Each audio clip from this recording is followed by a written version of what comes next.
So I get text messages all the time about whether I can turn something in late or not. Yeah, you can.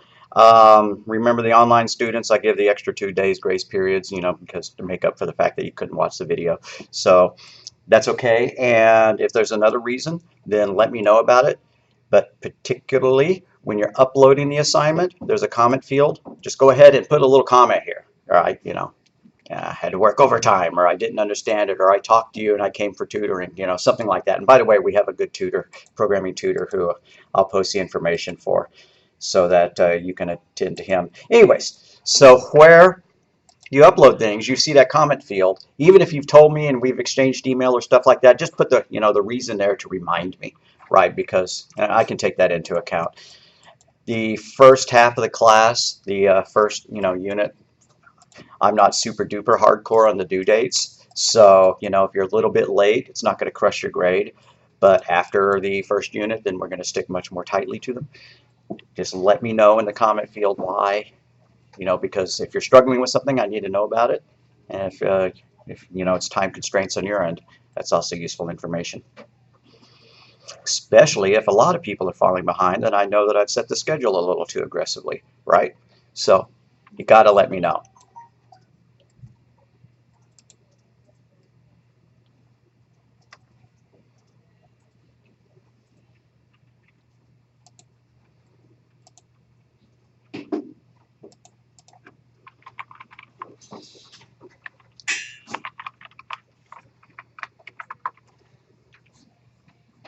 I think we'd actually gone to chapter 5, had we not?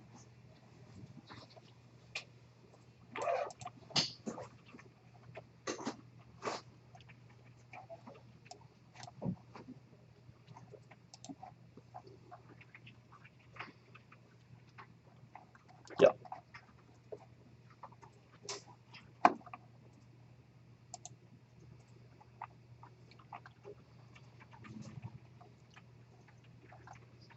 So iterations. We talked about 2 ways of leaving a loop. If you're inside a function, you can leave a loop with a return statement. If you're not inside a function, right, if you've just typed code and there's no indentation levels at all, there's no such thing as a return statement out of there. You could issue an exit call and kill your program, but that's probably not what you want. But you can break out of a loop. So break works like this.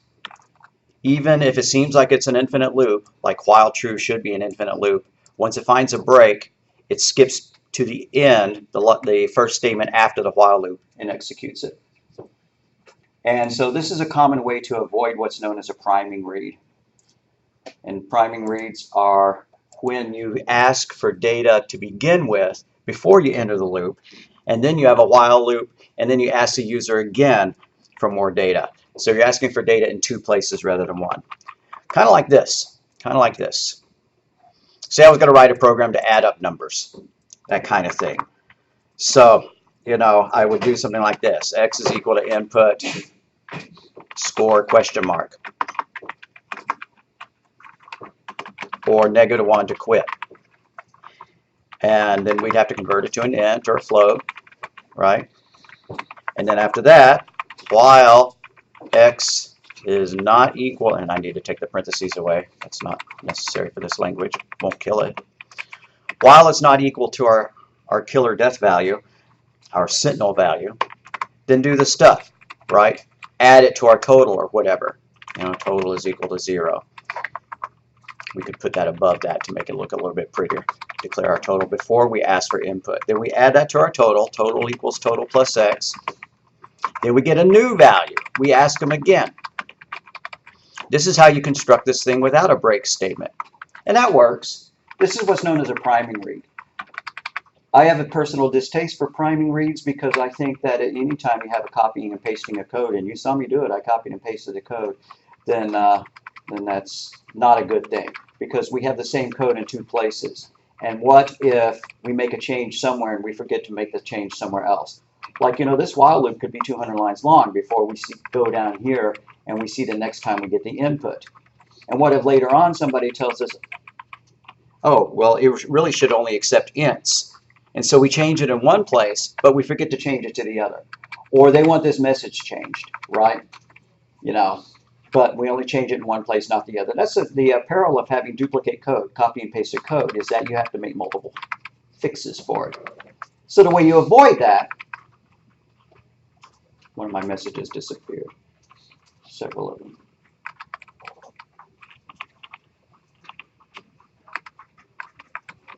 The way to avoid that is with a while true loop and then a break statement in it. So I'm going to do the same thing. I'm going to set total equal to 0. And by the way, I don't care if you're typing this or not. What I mean by that is this is stuff you could just learn visually, right? While true. In other words, repeat this endlessly. Then x is equal to input, score or -1 to quit, right? And then we check right there. Whoops, except that was supposed to be a float. I deleted that while I was talking about making changes to it. Okay, then if x is equal to our sentinel value, the value that's supposed to cause us to quit, then we're going to break. If x equals -1, colon, break. Not Barack. There we go, break. Otherwise, keep doing our stuff, right? Total equals total plus equals x, or total equals total plus x, right? To me, this code, not only is it shorter, but I think it's simpler than this, in my mind. That's the way my brain works. Nothing wrong with doing it like this. But in some places, you'll be iterating through stuff where you don't have a chance at getting a priming read done. When you're stepping through a list of data. Not that we've talked about lists yet, but you've probably seen them in fundamentals. If I do this, if I make a list of some numbers, 8, 6, 7, 5, 3, 0, 9, like that, and then I want to iterate through them, I wouldn't use necessarily a while loop. I could, but I could also use a for x in L. What this means is for every number in that list, do something, add it to the total or whatever. But what if we were looking for a -1 or we wanted a special sentinel value in there to trigger something? Well, you can't do a sentinel read before your for loop and then do the same thing inside here. It would all have to be in here. So I like to try to train people away from doing the priming read, even though that's what the textbooks tend to show. But we're better than the textbooks. Especially better than the fundamentals textbook. We're beyond that now.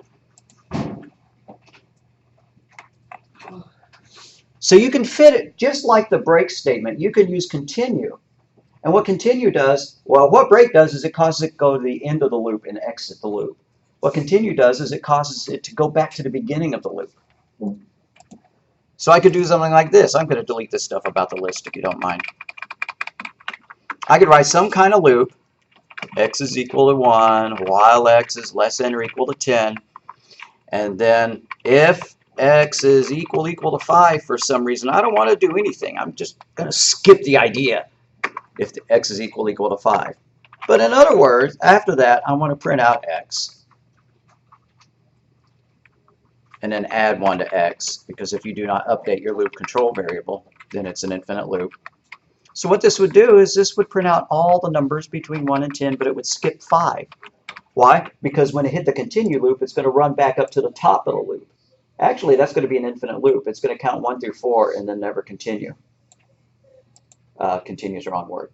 It's going to hit 1 through 4 and then never advance. Why? Because continue is going to cause it to always go up here, never get to here. So that's a problem. So if I run it, it's going to run part way. It's going to ask me for some scores. I'm going to wind up commenting out the input statements.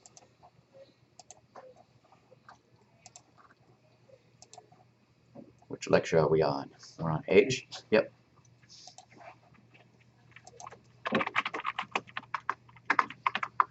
All right, so anyways, when I run it, yeah, -1, -1. All right, it's stuck in an infinite loop now. So that was kind of a bad example. But if I increased x before I hit the continue, then it would work.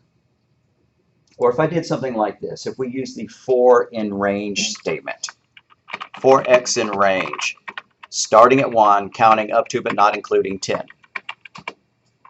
Heck, I'm going to make it 11 because I want to see the numbers 1 through 10, and if I put a 10 here, it's going to stop at 9. So If x is equal to 5, continue. Otherwise, I want you to print x.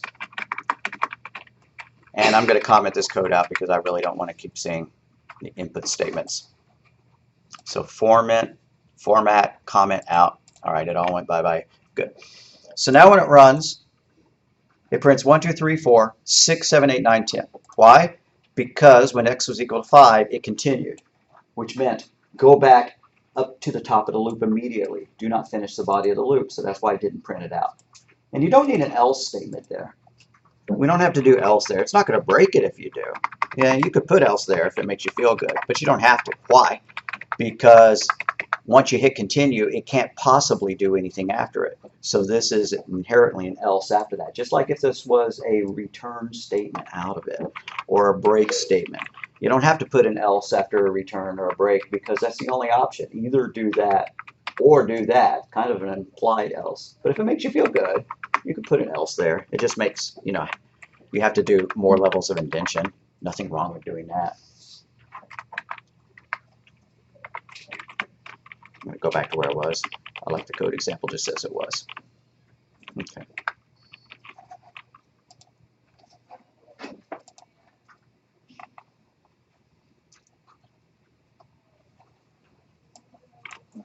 So while true, line is equal to input. They ask for something.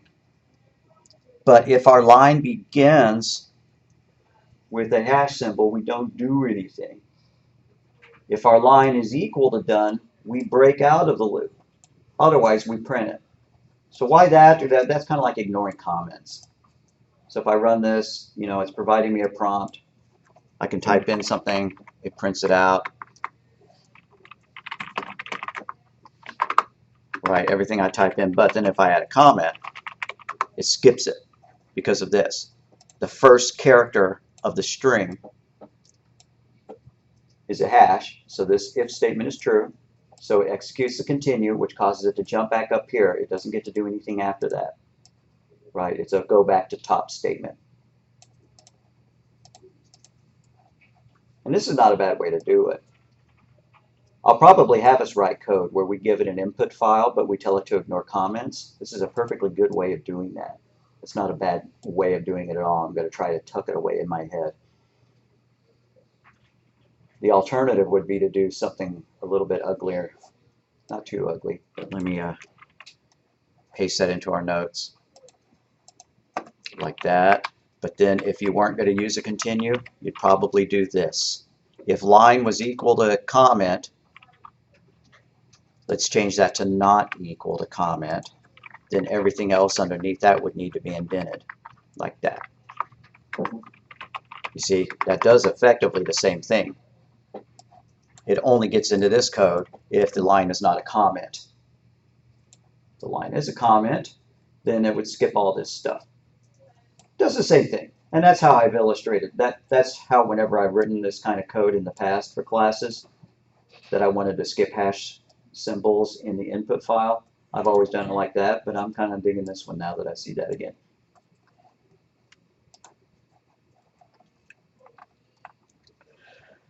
So here's what they're calling definite loops, using for. While loops are great if you're like doing you're asking for input, you don't know in advance what your input is, but if you do know in advance, if you do already have your input already stored in a list or in a file, or you can iterate through a series of numbers, 1 through 10 or 100 through 1,000, whatever, you use a for loop instead. They're calling that a definite loop. So you want to loop through a list of things, a set of things. Shouldn't use the word set there because set means something very specific in this language. But anyways, you want to go through a list of things, such as words or lines in a file or a list of numbers. When you do that, you use this syntax. For, variable name, in, and then the source of your list of numbers. The list of numbers could be a range. It could be a file name. It could be a list name. It could be a function name if you write your function very carefully. And I guess I'm going to illustrate that. It's absolutely not showing in your book, and it's not even showing in this text, but I want to show it to you anyways. we've seen the return statement. There's also something called a yield statement. And this is interesting enough that you might want to pop up idle and type along. All right, so I'm going to make a function called dogs. The first time it runs, it's going to yield beagle. The second time it hits it, it's going to yield Cocker Spaniel. And the third time it runs, it's going to yield Poodle. And the fourth time it runs, I'm running out of dog breeds, Mutt. There we go. Yeah. So we got, what yield does is it's kind of like return. But it stores these values up so that the first time dogs is called, it returns beagle. The second time dogs is called, it returns spaniel. The third time it's called, it returns poodle. And the fourth time it's called, it returns mutt. So if I do something like this, for S in dogs, colon, print, the dog is, in quote, comma, S. It's going to print out the dog is beagle, the dog is spaniel, the dog is poodle, the dog is mutt. And if you took fundamentals, you've seen this syntax before, except you weren't calling a function. You were putting a variable or a file handle name there. But you can write functions that do the same thing. They just need to return a series of values using yield statements. And if you don't totally get that now, then that's okay. We'll probably do another in-class assignment about it at some point. I mean, mention it again in class. Alrighty. So, did it do anything? No, it did not. It stopped at 10.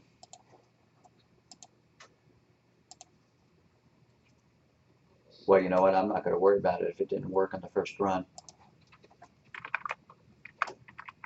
I'm going to take my done statement, put it down here at the bottom. Run it once more. Well, it didn't print done. Oh, it's waiting for me to enter input. Dadgummit. There. It still didn't. There we go. The dog is a beagle. The dog is a spaniel. The dog is a poodle. The dog is a mutt. Again, these input statements are giving me fits, so I'm just going to comment them out. Format. Comment. All right. And that one as well, because it's also asking for input. All right, so now actually the only thing left in our code is pretty much this little loop here. So I'm going to cut that and move it out below our commented code. And then this code right here. Right, so this counts from 1 to 10, skipping 5. This prints the list of dogs. The dogs was returned by a function. But more commonly, you're going to be doing that with a list.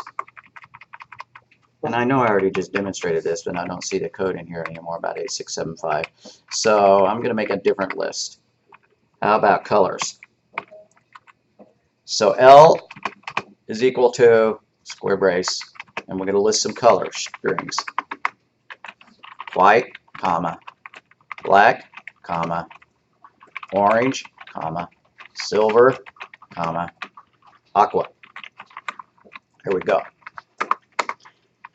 Now we're going to iterate through those values with a definite loop for S in L, meaning for every string in the list. And as always, this variable name doesn't matter as long as you use the same thing inside your loop, right? So I'm going to print S out here, and it's going to print 1 per line, white, black, orange, silver, and aqua. And when I say variable names don't matter, I could call this for Fred, not Ferd, for Fred and L, print Fred, right? Variable names only have meaning to us, not to the computer. I did not have to call that S. S is kind of a dumb variable name anyways because it's just 1 letter long. Similarly, capital L is a dumb letter, variable name, but it makes for typing easy examples. Something you will see online or other programmers do, and I'm going to undo this change. This would be valid code. For dog in dogs, print dog. Or we could call this colors. For color in colors, print the color. You see what's going on here? Our collective data, our list, is got a plural name, and then our iterative variable has got a singular name. And I don't type examples like that in class because every time I do, the S's start getting mixed up. It's just that it's hard to read. It's not that, you know, we're dumb or anything. It's just hard to read. So I don't do my examples like that, and I kind of tend to avoid doing that even in my professional code, although other people like it. All right, let's get rid of Fred and replace those back with S. So if you were going to make a while loop, excuse me, a definite loop that was going to add all the numbers up, we could do that. All the numbers meaning what? Let's write some numbers between square braces, and it doesn't matter what numbers they are, right? Like that. Who cares what the numbers are? You would first declare a total, and then using a for loop, you would iterate through that list, adding everything to your total. So let's initialize our accumulator. And then for, and these are numbers, and they look like integers, so I might call them I, but I think I'm going to call it V for value. For value in list, colon, add that value to total. So total equals total plus V, or total plus equals V. And heck, we may as well print out the number and the total so that we can see the values getting larger. Like that. You see, one of the things that's nice about the defined loop, the definite loop, is that we don't have to add one to anything. We don't have a counter. In our while loops, if we were going to add up all the numbers between something and something, we had to do I equals I plus 1, right? Or counter equals counter plus 1. The for loop handles that for us. It rips through the list all by itself without us having to keep track of a counter variable to use as an index. You can use a counter variable in an index if you want to do that. I guess we'll give that as an example. But see, there we added all the numbers. That was pretty easy code. Honestly, there's an easier way. Total equals the sum of L. Woohoo! I didn't even have to write this code since I had this available to me. That's kind of the power of built-in functions. The Python programmers already gave us a function for doing that, so we didn't have to write it ourselves. But you ought to know how to write an accumulating loop on your own. Did you write a for to pick a number out of that? Okay, pardon me? Did you do a for loop to pick a number out of that? Yeah, you can pick numbers. If you mean pick them out, can we treat them like it's an array and then use a subscript? Absolutely. You could do this. You would need to know the length of this list, though. So, for x in range, or for I like I for index, for I in range, starting at 0 and going out to the length of the list, colon. Then you could do total plus equals list subscript I, like that. And then we could print it out. I'm just going to go and copy that print statement. And by the way, I need to reset total equal to 0 before I go back in my loop, or else it's not going to be right. So I just added that. They both work. This is just different syntaxes. V is actually the value itself inside the list. I is an index value that you can use to retrieve the value out of the list. Does that make sense? Okay. Excellent question. In other languages, this is sometimes known as a for each loop, for each value in list. And some of them even have that syntax. They have an each word there. And I like that. This one doesn't. C# does that, for example.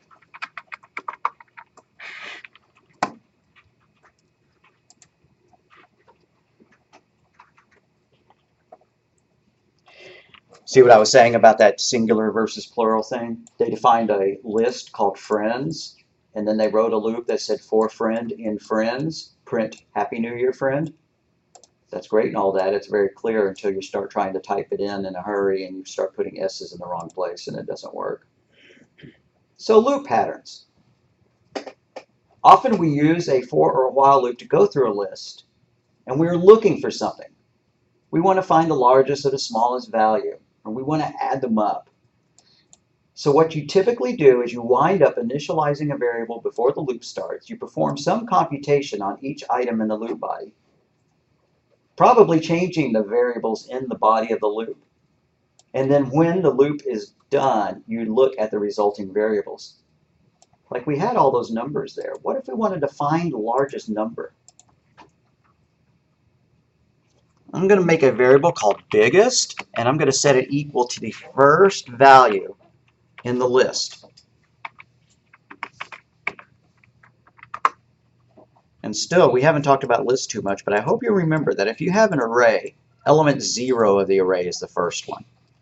And now I'm going to just write a simple loop like this for value in list, something like that. So for value in list, colon, if our current value, here, let me push this up for the people in the back row. If value is greater than the last known biggest, if value is greater than biggest, then biggest equals that value. And now we can print it out. Print the biggest in the list is, end quote, comma, biggest.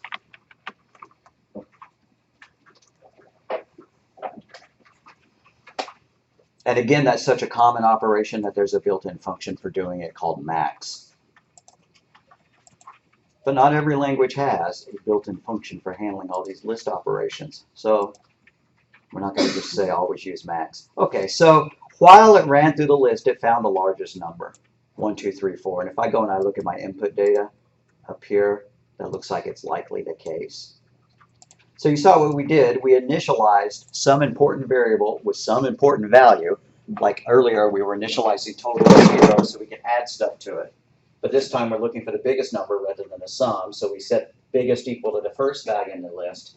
And then we rip through the list, checking value by value. And if that value is bigger than the current biggest, then we set that. So it's like we have a piece of paper, right? And then I have, several numbers in it, right? And so I go, okay, I'm going to just take pen and pencil and paper and write down 5. And now I'm going to check the list. Is 5 bigger than what I have here? Nope. Okay, great. Is 3 bigger than what I have here? Nope. Great. Go to the next one. Is 2 bigger than 5? Nope. Great. Is 6 bigger than 5? It sure is. So I would cross that one out, and then I would set a 6 there. And then is 4 greater than 6? Nope. Okay, we're done. Now, you may have noticed, and it may bug you, that we use this number 5 twice, right? We assigned it into the total, and then we compared it. It's an acceptable slight waste of a couple of computer cycles to do in order to have this ease of syntax. Sometimes writing clear code is far more valuable than the extra couple of nanoseconds it would take to skip that first comparison.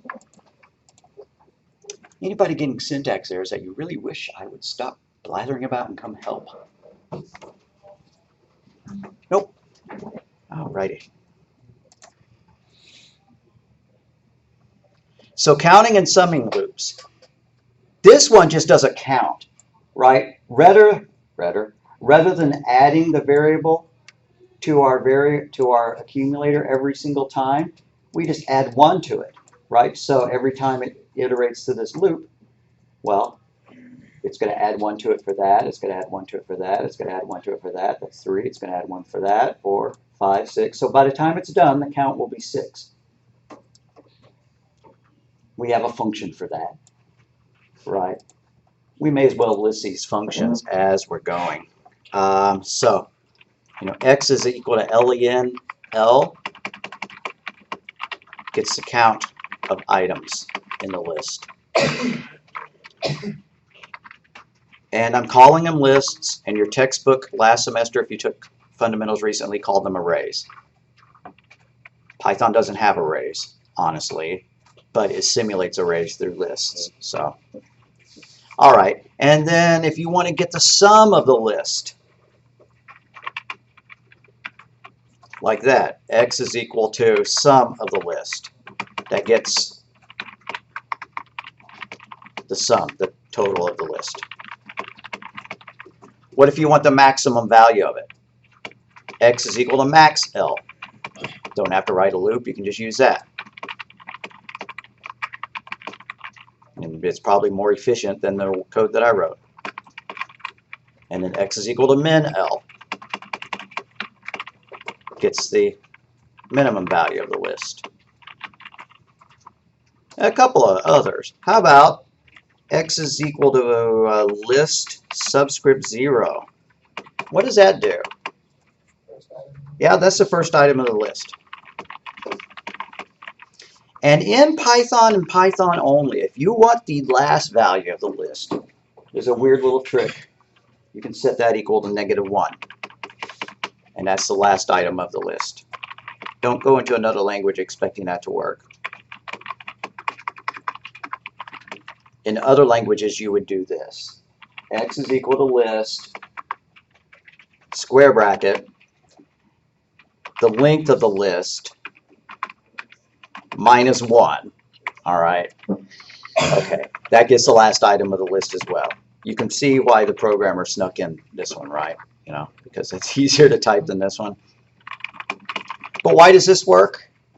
If you have a list of 4 items like this, I'm just going to type, you know, red, blue, green, orange.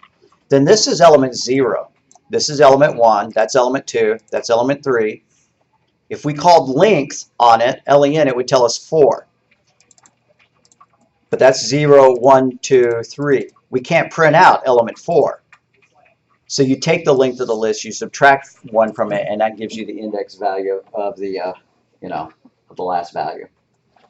Sure is nice to be able to do that.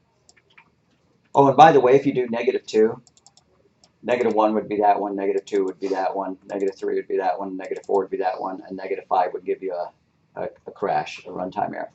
And if you're going from the beginning, that's a 0, that's a 1, that's a 2, that's a 3, and anything after that is going to give you a crash if you try to print out, you know, list item 4 or something like that.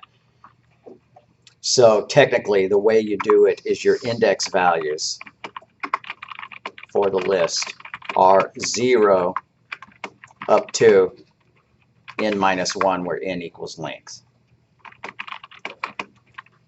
That looks too mathy, doesn't it?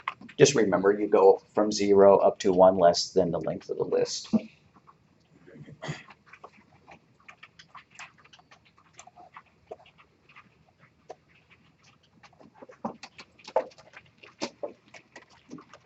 I think I'll run this to see if I've got any syntax errors in it. It's not really doing anything important at this point. Okay, yeah. And we could be printing all these values out, but you know, the comments are enough to get us going. We understand what it's doing. Here he's calling, he or she, the author is calling their iteration variable itervar. I just use v for value, or I use the whole word value. Itervar is great as well. Just means the variable that's being iterated. Iteration means that you're traversing the list from beginning to end. Here's the same loop written, but instead of calculating the length of the list, this one calculates the length of the list because it's +1 each time. This one calculates the sum of the list because we're adding the values in the list together each time. Total equals total plus itervar, or total plus equals itervar. Maximum and minimum loops. I kind of showed you this one. They're doing it in a slightly different way. I like my way better. My way has a slight problem, though. I'm not going to mention the problem. I guess I will mention the problem. My way would crash if it was an empty list. Here's what an empty list looks like. L is equal to, what do you know? There's nothing in the list. So if I do this, biggest is equal to L subscript 0, that's going to crash. Because, remember what I said about n-1, where n equals the length? Well, 0, there are no items in it. So 0 would crash. So my code up here that relied upon that would crash. If you think you might be getting an empty list, then you would need to code it a little bit more carefully. We would take advantage of the fact that there's a special variable value called none. And then you could check that in there. If the largest value is none or it's greater than the biggest, you'd add it, or you'd set the largest equal to that. On the other hand, why not just use the max function, right? X is equal to max, parentheses list. Then you're good to go. You don't need to worry about writing your own function at all. So you don't have to worry about doing that check there. And there's other ways to try to prevent that from happening as well. But using the max function. What happens if you call max on an empty list? I'm curious about that. How could it calculate the max if there's no values in it whatsoever? So L is equal to 1, 2, 3, and then when I print out max of L, it should print out 3, right? But what if L is equal to an empty list? And then I do max of L. Well, what do you know? It crashes. Okay. So his way of doing it is a little bit better than the built-in function even. But you know what I would honestly do if I was worried about it is I would have a check somewhere up above my code. If the length of the list is greater than 0, then do all my good stuff, right? Because this is probably an extreme circumstance where the length of the list is equal to 0, right? Because you're trying to get a list so that you can process it, right? A length of, a list of test scores or something like that. But you might need to take into account that that user has not taken any tests whatsoever, in which case you could use a simple if statement, or you could use the way that he wrote the loop here with this none. I'm not going to make you type it in. You can look at it. Then if you're going to check for the smallest value, it's the same thing, except you check to see if the smallest value is less, or if the current value is less than the smallest. And if the current value is less than the smallest, you set the smallest value equal to the current value.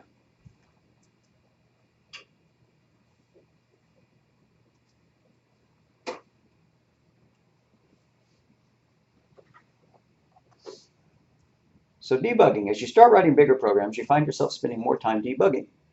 More code means more chances to make an error, more places for bugs to hide. One way to cut your debugging time is debugging by bisection. For example, if there's 100 lines in your program and you check them one at a time, it'd take 100 steps, but instead try to break your problem into half. Look at the middle of the program or near the middle of the program for some intermediate value you can check. And then you check that value halfway through the code. And if that value is correct, then the problem is probably, in the second half. Alrighty. What is an accumulator? It's a variable used to hold or accumulate a result. If it's a counting loop, you could call your accumulator count. If it's a loop that adds up the sum, you could use accumulator variable called total. The counter is a variable that iterates the number of times that something happens, like in a while loop. X equals 0, while x is less than 10, something like that. So you initialize your counter or to 1 or whatever your starting point is, and then you add 1 to it each time. Or you use the range statement. Because if you do this, I'm going to get rid of that. That's some extraneous stuff. Right, so you could do for x in range 5, 11, counting by ones. Let's print out x. But you could also do that with a while loop, but it takes several more steps. X is equal to 5, while x is less than 11, print x, x plus equals 1. Those two loops do exactly the same thing. I like this one because it's easier to type. Easier to type, and it's kind of more definite. I guess that's why they called it a definite loop, huh? Because you can tell exactly where it's going to start and, barring any break statements, where it's going to stop. Right? It's going to start at 5, and it's going to quit when it equals 11, meaning that it's going to go 5 through 10. Remember that the second number needs to be 1 larger than the maximum value that you want. Or if you're counting down, it needs to be 1 less. So this is a loop for counting from 5 to 10 by ones. we can do another one for x in range starting at 20 and going down to 9 by -1. And that would count from 20 to 10 by -1s. Why would it get to 10? Because when it hits 9, it exits the loop. Just like here, when it hits 11, it exits the loop. So you either make this variable 1 greater than your maximum value or 1 less than your maximum value.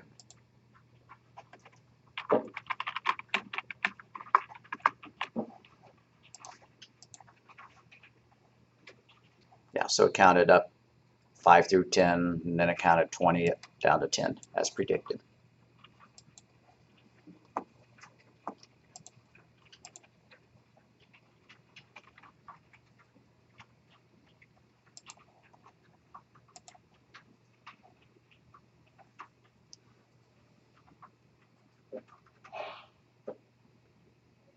All right, we're getting almost too far ahead of the book. No, not really. Let's look at the online Chapter 4, Chapter 5 homework.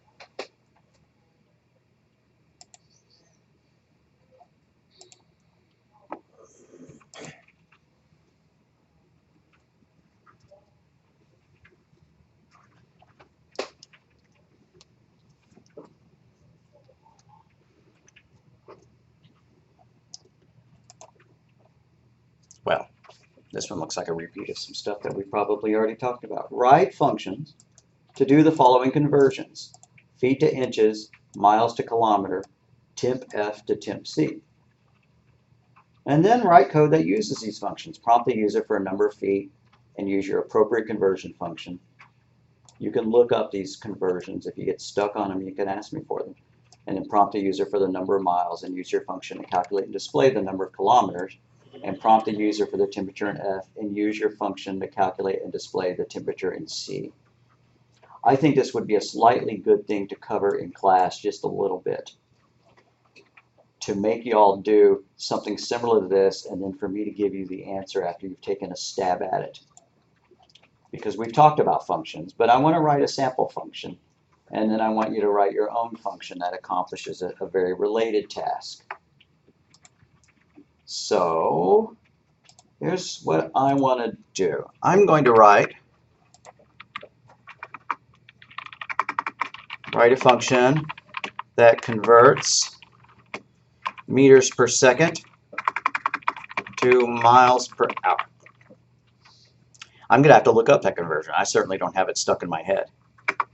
And then I'm going to have y'all write a function that converts hours to seconds. Okay, so this function needs to convert meters to second to miles per hour. All right. 1 meter per second in miles per hour. Let's see if Google will tell me. All right. So that's the conversion. I need to multiply the meters per second times that to get miles per hour. Okay, so what am I going to call my function? I'm not thinking of a real clever name because it's going to have all sorts of things. I mean, I don't type this, but I could call it convert meters second miles per hour, right? That's kind of, I'm not digging that at all. So I'm just going to call this one convert to miles per hour, MPH. And then the variable I'm going to call MS, standing for meters per second. All right, the first thing I'm going to do is declare a variable to hold my result. And based on that value that I looked up, meters per second times that number happens to give us miles per hour. I'm just accepting it on faith that Google is right. And then I'm going to return that result. So now I need to ask the user how many meters per second they are traveling, and then we will convert that to miles per hour. So print how fast are you going in meters per second? Let's use input. So ms is equal to input, and then ms is equal to float ms. Got to cast it to a float. We could cast it to an int as well, but we don't want it to crash if they type in 60.2, something like that. And then we have to call our function. So we need to invoke our convert to MPH function, passing in this variable as our argument and storing its result.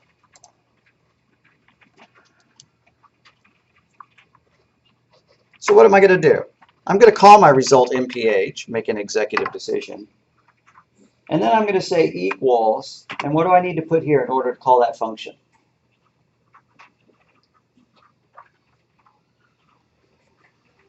Somebody knows, because a lot of y'all have taken fundamentals. How do I call a function? Convert to MPH. Yep, convert to MPH. And then, is that enough, putting the parentheses there?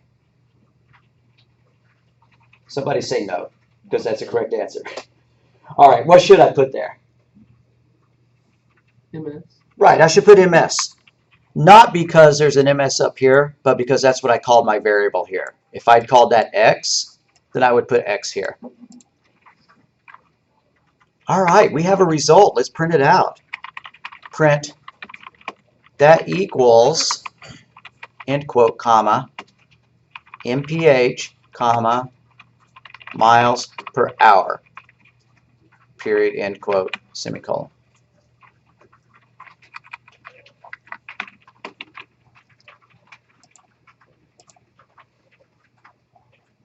I'll bring the code back in just a second. I'm going to try to validate that this works. Well, blew up. I typed in some bad input. Yeah. Okay. So, run it, test it, enter 1 meters per second. It should say 2.2 something miles per hour. And then take a stab at this one. I didn't give you a name for it. You could come up with your own name, but if you're feeling like, you know, having your hand hold, I could give you a name. Call the function convert to seconds. And give it a shot. I'll give you the answer, you know, in about 5 minutes, but I want you to take a stab at it. It's okay if you don't get it right. That's why you have a book and study time.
Possible we got it done very quickly. Oh God. Okay, no way.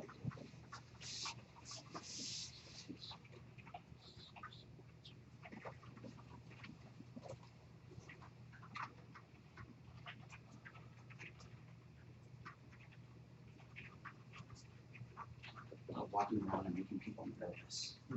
It's funny how much worse your typing gets whenever somebody's watching you. Which is why I can't type worth the darn when I'm up here. I should have stopped the recording. All right, guys, I'll bring the recording back. So here's what I would do to do that. I'm going to call my function convert to seconds. That's not really that great because what if I needed one that would convert days to seconds? But anyways, def convert to seconds, and it needs a parameter to accept a value, otherwise it can't do the calculation. And I'm just going to take my variable name from my specs here. So I'm going to convert hours to seconds. And if you've already chosen a different variable name, you don't have to change to match mine. All right, so now I need a result. And the way you convert hours to seconds is that there's 60 minutes in an hour, so you multiply it by 60. And there's 60 seconds in a minute, so you multiply it by 60 again. So 60 times 60, or 60 squared, or 3,600, whatever makes you feel good. And then you're going to return that result.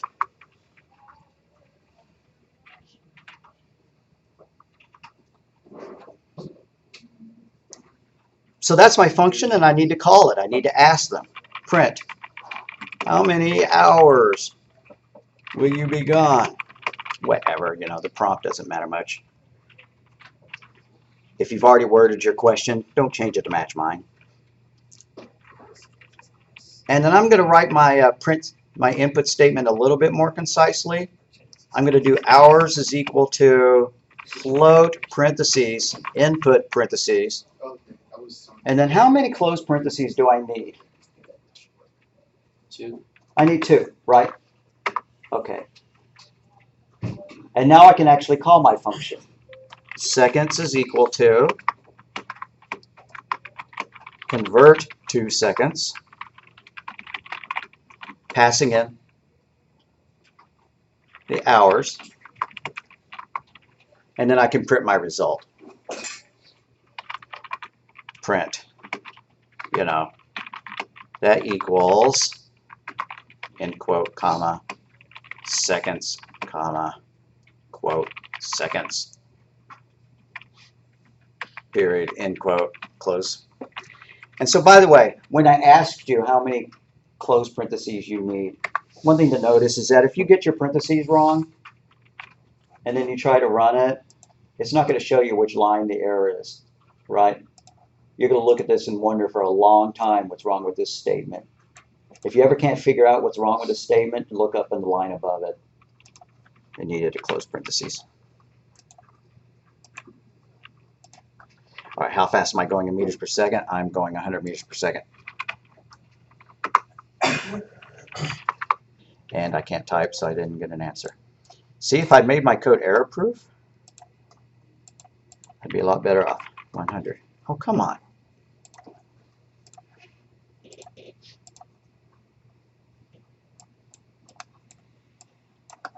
All right, now we're good to go. 100, that's 200 miles per hour. How many hours will I be gone? 1, that's 33. Okay, so that works. That is a good solution to the problem. And the homework assignment that's coming up over Chapter 4, online, the online Chapter 4, is just to write some conversions. I don't give you the formulas, but look them up. If you can't look them up, you can't find them, text me. And it's not like I'm going to fail you because you got the wrong conversion, right? If you only multiplied it by 60 rather than 60 by 60, you know, as long as you know the idea of a function, that's what I want. All right, so we are done. Upload your PY file or a note saying that you were here and learned something. Always do one of those two things, please.